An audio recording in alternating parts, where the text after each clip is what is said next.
ఒకటి. అంటే ఇప్పుడు మనం తండ్రి అయిన దేవుడిని సర్వశక్తిమంతుడు లేదా సర్వాధికారి అని అన్నప్పుడు యేసు ప్రభువును కూడా మనం ఏమనాలి? సర్వశక్తిమంతుడు, సర్వాధికారి అని చూపించాలి. అలా చూపించగలిగితేనే మనం యేసు ప్రభుని దేవుడు అని చెప్పగలం. ఇప్పుడు మనం సోషల్ మీడియాలో చూస్తున్నాం కదా, యేసు ప్రభు దేవుడు కాదని, ఆయన దేవుని కుమారుడు మాత్రమే అని, ఆయనకి దేవునితో సమానమైన అధికారం లేదు అని, యేసు ప్రభుకి ప్రార్థన చేయకూడదు అని, ఆయనకు ఆరాధన చేయకూడదు అని ప్రచారం చేస్తూ ఉన్నారు. అయితే మనం ఏం చేస్తున్నామంటే దాన్ని తిప్పి కొడుతున్నాం. బైబిల్ ఏం చెప్తుంది? బైబిల్లో దేవుడు ఏం రాయించాడు? యేసు ప్రభుకి ఏ గుణలక్షణాలు ఉన్నాయి, ఆయనకి ఎంత అధికారం ఉందనేది మనం చూపిస్తున్నాం. చూద్దాం. మొట్టమొదటిగా ఆదికాండము 17వ అధ్యాయము 1-2 వచనాలు. అబ్రహాం 99 ఏండ్ల వాడైనప్పుడు యెహోవా అతనికి ప్రత్యక్షమై నేను సర్వశక్తిగల దేవుడను, నా సన్నిధిలో నడుచుచు నిందారహితుడవై ఉండుము, నాకును నీకును మధ్య నా నిబంధన నియమించి నిన్ను అత్యధికంగా అభివృద్ధి పొందించదనని అతనితో చెప్పాను. చాలు. ఇక్కడ అబ్రహాము 99 ఏండ్లు అయినప్పుడు, అంటే 99 ఇయర్స్. అబ్రహాం ఎన్ని సంవత్సరాలు వచ్చినాయి? 99 సంవత్సరాలు వచ్చేసింది. అంటే అబ్రహాం దేవుడు ఎప్పుడు పిలిచాడు? ఏ వయసులో పిలిచాడు? 75 సంవత్సరాలు అప్పుడు పిలుస్తాడు. నువ్వు ఏమంటాడు? నువ్వు నీ దేశం నుంచి, మీ ఊరు నుంచి, నీ తండ్రి ఇంటి నుంచి బయలుదేరి వచ్చాయి, నేను నువ్వు చూపించే దేశానికి నీవు వెళ్ళుము అంటాడు. అక్కడ అబ్రహాంతో దేవుడు ఒక నిబంధన చేస్తాడు. అయితే ఇక్కడ ఏమైంది? అబ్రహాం 99 సంవత్సరాలు వచ్చేసింది. అంటే ఎన్ని సంవత్సరాలు అయింది? 24 సంవత్సరాలు గడిచిపోయింది. అబ్రహాం దేవుడు వాగ్దానాలు ఇచ్చాడు. ఏ వాగ్దానాలు నెరవేరలేదు. ఏమంటాడు అబ్రహాంతో? నిన్ను గొప్ప జనముగా చేస్తా, నీ నామమును ఆశీర్వదిస్తా, నిన్ను గొప్ప జనముగా చేస్తాను అంటాడు. అంటే ఏంటి గొప్ప జనముగా? అంటే గొప్ప జనముగా చేయటం అంటే ఏంటి? అసలు అప్పటికి అబ్రహాంకి సంతానమే, ఒక కొడుకు కూడా లేడు. కానీ దేవుడు ఏమంటాడంటే నిన్ను ఆశీర్వదించి నీ నామమును గొప్ప చేస్తాను, నువ్వు ఆశీర్వాదంగా ఉంటావు, నిన్ను ఆశీర్వదించి నేను ఆశీర్వదిస్తాను, దూషించమని శపిస్తాను, భూమి యొక్క సమస్త వంశములు నీ యందు ఆశ్రయింపబడును. అంటే భూమి యొక్క సమస్త వంశములు కూడా అబ్రహాం ద్వారా ఆశ్రయింపబడితే దేవుడు వాగ్దానం చేస్తాడు. కానీ ఇక్కడికి వచ్చేటప్పటికి 99 సంవత్సరాల వయసు వస్తుంది. 99 సంవత్సరాల వయసు అప్పటికి అబ్రహాంకి ఒక కొడుకు కూడా ఉండడు అనమాట. అయితే ఇక్కడ దేవుడు ఏమంటున్నా అంటే అబ్రహాంతో ఏమని మాట్లాడుతున్నా అంటే, నేను సర్వశక్తి గల దేవుడును, ఐ యామ్ ఆల్మైటీ గాడ్. ఏమంటాడు? నేను సర్వశక్తి గల దేవుడు. అంటే మన ఇంగ్లీష్ బైబిల్లో చూస్తే ఏమంటాడంటే ఐ యామ్ ఆల్మైటీ గాడ్. అంటే ది ఓమ్నిపోటెన్స్ ఆఫ్ గాడ్. ఓమ్నిపోటెన్స్ అంటే all powerful. God is all powerful, all mighty. అంటే దేవుడు సర్వశక్తిమంతుడు, దేవుడు సర్వాధికారి. ఇక్కడ ఏమంటున్నాడు అబ్రహాంతో? నేను సర్వశక్తి గల దేవుడును. అంటే సర్వశక్తి గల దేవుడు అంటే ఏంటి? ఇంకా ఆయన్ని మించిన అధికారం ఎవరికీ ఉండదన్నమాట. అంటే పరలోకంలో కానీ, భూమి మీద కానీ, భూమి కింద కానీ ఎవరికి అధికారం ఉంటుందంటే ఒక దేవునికి మాత్రమే అధికారం ఉంటుంది. అదే అంటున్నాడు ఆయన, ఐఎమ్ ఆల్మైటీ గాడ్, నేను సర్వశక్తి గల దేవుడను, నా సన్నిధిలో నడుచు, నువ్వు నిందారహితుడిగా ఉండుము. ఏమన్నా అంటే నిన్ను అత్యధికంగా అభివృద్ధి చేస్తాను, నీతో నిబంధన చేస్తాను అంటున్నాడు. అంటే ఎవరు అలా చేయగలరు నిబంధన? ఎవరు ఒక వ్యక్తిని అలా ఆశ్రయించగలరు అంటే ఒక దేవుడు మాత్రమే ఆశ్రయింపగలడు. అది కూడా ఏమన్నా అంటే నేను సర్వశక్తి గల దేవుడను, అంటే నాకు అసాధ్యమైనది ఏదీ లేదు. ఎవరికి అసాధ్యమైనది ఏది ఉండదు, ఒక దేవుడికి మాత్రమే ఉంటుంది అన్నమాట. చూద్దాం ఇంకా ప్రకటన గ్రంథము 19వ అధ్యాయము 4-7 వచనాలు. అప్పుడు ఆ 24 పెద్దలను 4 జీవులను సాగిలపడి ఆమేన్ ప్రభువును స్తుతించుడి అని చెప్పుచు సింహాసనుడగు దేవునికి నమస్కారం చేసిరి. మరియు మన దేవుని దాసులారా, ఆయనకు భయపడువారులారా, కొద్దివారేమి గొప్పవారేమి, మీరందరూ ఆయనను స్తుతించుడి అని చెప్పుచున్న ఒక స్వరము సింహాసనం వద్ద నుండి వచ్చెను. అప్పుడు గొప్ప జన సమూహపు శబ్దమును, విస్తారమైన జలముల శబ్దమును, బలమైన ఉరుముల శబ్దమును పోలిన ఒక స్వరము సర్వాధికారియు ప్రభువునగు మన దేవుడు ఏలుచున్నాడు, ఆయనను స్తుతించుడి. ఇది ఎక్కడ జరుగుతుంది? ఇన్సిడెంట్ ఇది పరలోకంలో జరుగుతుంది. ఇది పరలోకంలో జరుగుతుంది. ఇక్కడ యోహాను గారు ఎక్కడికి వెళ్తారు? పరలోకం వెళ్తారు. పరలోక దర్శనం ఆయన చూస్తూ ఉంటాడు అన్నమాట. ఇవన్నీ కూడా భవిష్యత్తులో జరుగుతాయి. ప్రకటన గ్రంథం అనేది ఇంకా జరగలేదు. ప్రకటన గ్రంథం అనేది భవిష్యత్తులో జరుగుతుంది అనమాట. అయితే ఇక్కడ ఏమన్నా అంటే 24 పెద్దలు 4 జీవులు వాళ్ళు ఏం చేస్తున్నారు? సాగిలపడి ఆమెన్ ప్రభువును స్తుతించడి అని చెప్తున్నారు. అంటే ఈ 4 జీవులు అంటే ఏంటివి? 4 జీవులు ఇది ఒక దేవదూతల్లో ఒక రకం అనమాట. దేవునికి అతి దగ్గరగా, దేవుని సింహాసనానికి అతి దగ్గరలో ఉంటారు వీళ్ళు 4 జీవులు. అలాగే 24 పెద్దలు కూడా దేవుని సింహాసనం చుట్టూ ఉంటారు. వీళ్ళు కూడా సింహాసనంలో కూర్చుని ఉంటారు. వీళ్ళకి కిరీటాలు ఉంటాయి అన్నమాట. అంటే దేవుని సింహాసనానికి దగ్గరలో ఉంటారు ఈ 4 జీవులు, 24 పెద్దలు. వాళ్ళు ఏమంటున్నారంటే ప్రభువును స్తుతించడి అంటే దేవుని స్తుతించండి అంటున్నారు. ఇంకేమంటున్నారంటే 6-7 వచనాలు చూస్తే గొప్ప జనసమూహపు శబ్దము, విస్తారమైన జలముల శబ్దమును, బలమైన ఉరుముల శబ్దమును పూర్ణ ఒక స్వరము అంటున్నాడు. అంటే చూడండి ఇక్కడ ఏమన్నాడు? ఏ శబ్దం అంటే అది? ఏ శబ్దం అది? విస్తారమైన జలముల శబ్దము, బలమైన ఉరుముల శబ్దము, గొప్ప జనసమూహపు శబ్దము, పరలోకం ఒక స్వరం పలుకుతుందండి. ఏమని పలుకుతుంది? అక్కడ వాళ్ళు ఏమంటున్నారు? సర్వాధికారి దేవుడినకు ప్రభు ఏలుచున్నాడు, ఆయనను స్తుతించుడి. ఇక్కడ ఏమంటున్నారు వాళ్ళు? సర్వాధికారియకు దేవుడకు ప్రభు ఏలుచున్నాడు. అంటే ఇది ఎప్పుడు జరుగుతుందంటే ఇక్కడ క్రీస్తు వారు ఏమవుతుందంటే యేసుక్రీస్తు వారు భూమి మీదకి వచ్చేస్తారు.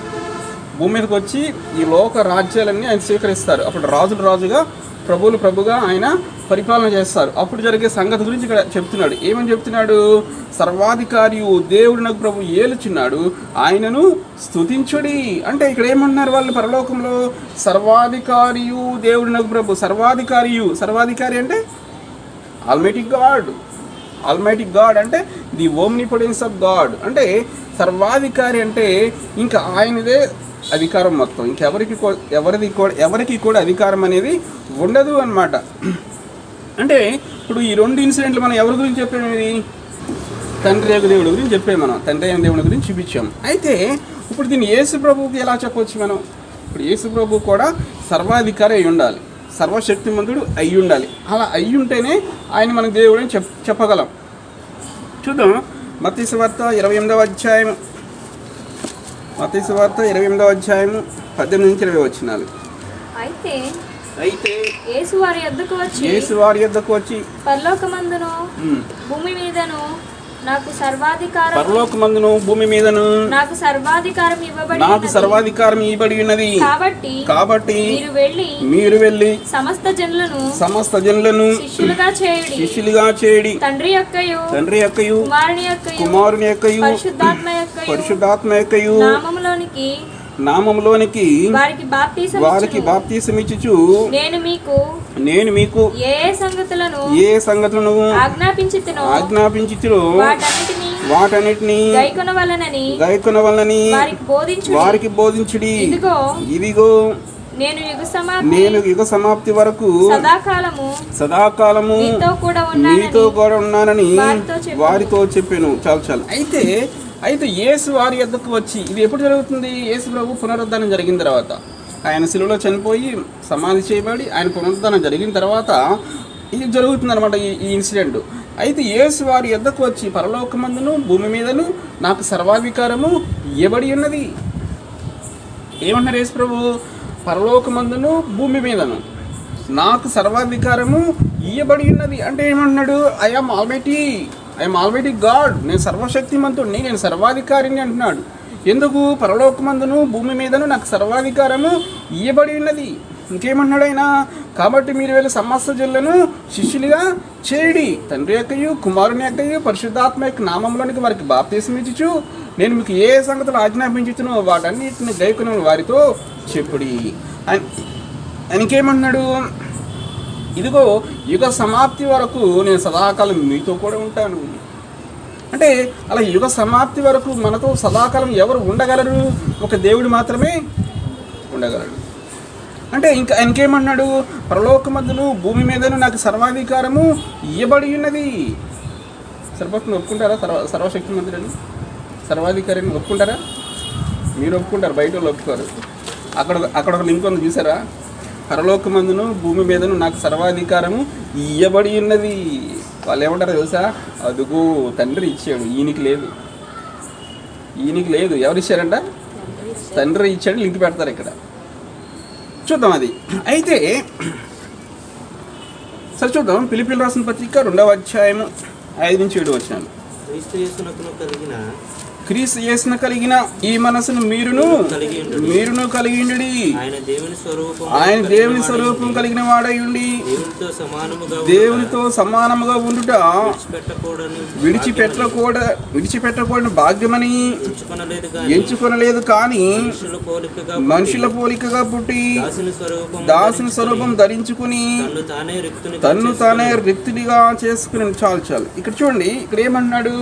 క్రీస్తు యేసున కలిగిన ఈ మనసును మీరును కలిగి ఉండి, క్రీస్తు యేసున కలిగిన ఈ మనసు మీరును కలిగి ఉండి. ఏమన్నాడు ఆయన దేవుని స్వరూపం కలిగిన వాడే దేవునితో సమానముగా ఉండుట విడిచిపెట్టకూడని భాగ్యమని ఎంచుకొనలేదు, కానీ ఏమంట ఆయన భూమి మీదకి రాకముందు పరలోకంలో ఎలా ఉన్నారంట? ఆయన దేవుని స్వరూపం కలిగి ఉన్నారు, దేవునితో ఎలా ఉన్నారు? సమానంగా ఉన్నారు. భూమి మీదకి రాకముందు పరలోకంలో ఆయన దేవుని స్వరూపం కలిగి దేవునితో సమానంగా ఉన్నారు. అయితే ఏం చేశారంటే ఆయన మనుష్య పోలికగా పుట్టి దాసుని స్వరూపం ధరించుకుని తన్ను తానే రిక్తునిగా చేసుకొనిను. ఏం చేశాడు ఆయన? పరలోకంలో తండ్రితో సమానంగా ఉండాల్సిన ఆయన, పరలోకంలో తండ్రి సింహాసనం పక్కన సింహాసనం మీద కూర్చోవలసిన ఆయన ఏం చేశారంటే మనిషి పోలికగా పుట్టాడు. ఎలా వచ్చాడంటే దాసుని స్వరూపం ధరించుకున్నాడు, తన్ను తాను రిక్తునిగా చేసుకున్నాడు. రిక్తునిగా చేసుకోవడం అంటే తన్ను తాను తగ్గించుకుని వచ్చాడు. అంటే మత్తయి సువార్త 8వ అధ్యాయంలో పరలోకమందును భూమి మీద నాకు సర్వాధికారం ఇయ్యబడి ఉన్నది అంటే, ఇయ్యబడి ఉండటం అంటే ఇక్కడ ఆయన వదిలిపెట్టేసి వచ్చేసాడు. పరలోకంలో ఉన్న అధికారం వదిలిపెట్టేసి వచ్చేసాడు. వచ్చిన తర్వాత ఆయన శిలువలో చనిపోయిన తర్వాత మరలా ఈ అధికారం ఆయనకి ఇవ్వబడింది. అంతేగా నీకు లేదని కాదు, ఈయనకి అధికారం లేదని కాదు, ఈయన ఉన్నది వదిలిపెట్టేసి వచ్చాడు. మరలా శిలువ అయిపోయిన తర్వాత ఆయన పరలోకం వెళ్ళిన తర్వాత ఆయన అధికారం ఆయనకి ఇవ్వబడింది. అది ఆయన అధికారం ఆయనకి ఇవ్వబడింది. అంతేగాని తండ్రి ఇస్తే ఈయనకి అధికారం వచ్చిందని కాదు. ఈయన తండ్రితో సమానంగా ఉన్నాడు పరలోకంలో. అది ఇక్కడ కూడా చెప్తాడు, చూద్దాం. యెషయా గ్రంథము 9వ అధ్యాయము 6వ వచనం. ఏలయనగా మనకు శిశువు పుట్టెను, మనకు కుమారుడు అనుగ్రహింపబడెను, ఆయన భుజము మీద రాజ్యభారమును. ఆశ్చర్యకరుడు, ఆలోచనకర్త, బలవంతుడైన దేవుడు, నిత్యుడగు తండ్రి, సమాధానకర్తయగు అధిపతి అని అతనికి పేరు పెట్టబడును. చాలు. ఏలయనగా మనకు శిశువు పుట్టెను. యెషయా గ్రంథం 9వ అధ్యాయం 6వ వచనం. ఇదేంటివి? ప్రవచనం, ప్రాఫెసీ అనమాట. ఇది యేసు ప్రభు పుట్టక ముందు యెషయా గారు ఎన్ని సంవత్సరాల ముందు రాస్తాడంటే 700 సంవత్సరాల ముందు రాస్తాడు. ఇది ఆయన పుట్టకముందే, యేసు ప్రభు భూమికి పుట్టకముందే 700 సంవత్సరాల ముందు యెషయా గారు రాసేస్తాడు. ఎలా రాస్తాడు? పరిశుద్ధాత్మ ప్రేరేపణతో. ఇది ప్రవచనం అనమాట. ఏమంటున్నాడు? ఏలైనగా మనకు శిశువు పుట్టెను, మనకు కుమారుడు అనుగ్రహింపబడెను, ఆయన భుజము మీద రాజ్యభారముండును. ఉందా? ఆయన భుజం మీద రాజ్యభారం ఉందా?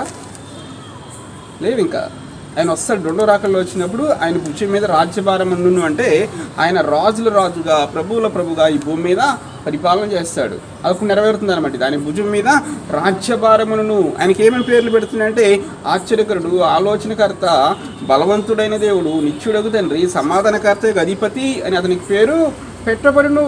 ఏమన్నాడు? ఆశ్చర్యకరుడు, ఆలోచనకర్త, బలవంతుడైన దేవుడు.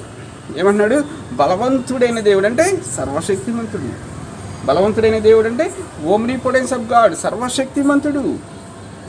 ఆశ్చర్యకరుడు, ఆలోచనకర్త, బలవంతుడైన దేవుడు, నిత్యుడగు తండ్రి, సమాధానకర్త, అధిపతి అని అతనికి పేరు పెట్టబడును.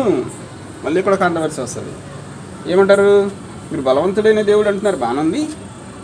ఏమన్నా లాస్ట్లో అని అతనికి పేరు పెట్టబడును. యేసుక్రీస్తు దైవత్వాన్ని ఒప్పుకొని వాళ్ళు ఏమంటారంటే పేరు పెట్టబడును అన్నాడు కానీ ఆయన బలవంతుడైన దేవుడు కాదు అంటారు. పేరు పెట్టబడును అన్నాడా లేదా యెషయా గారు? అంటే పేరు పెట్టారు కానీ ఆయన బలవంతుడైన దేవుడు కాదు అంటారు. ఇవన్నీ మీకు తెలియదు అనమాట. ఇవన్నీ వాట్సాప్ గ్రూపుల్లో, ఫేస్బుక్లో మనం డిబేట్ చేస్తూ ఉంటే ఇవన్నీ ప్రశ్నలు సంధిస్తూ ఉంటారు అనమాట. ఏమన్నాడు?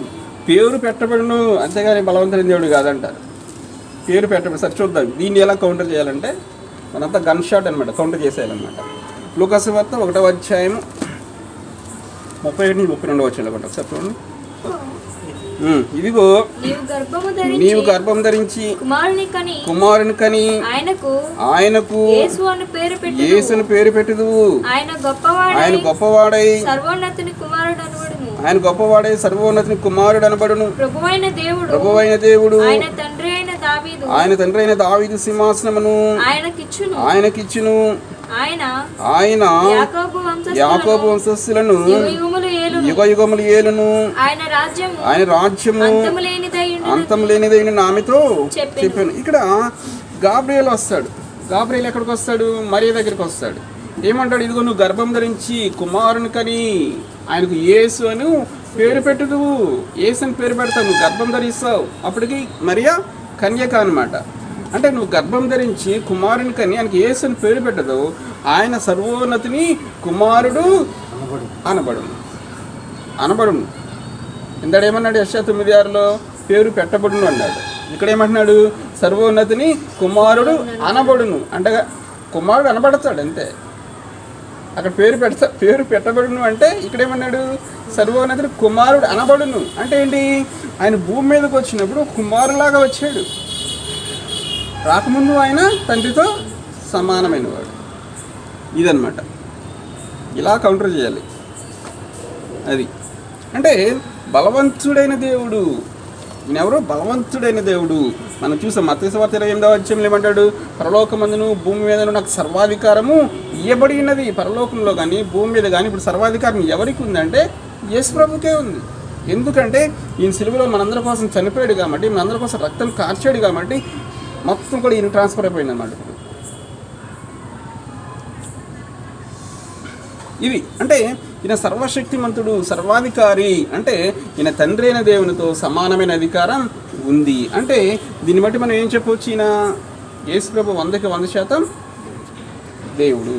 ఏమైనా డౌటా? ఇంకా ఏమీ డౌట్ లేదన్నమాట.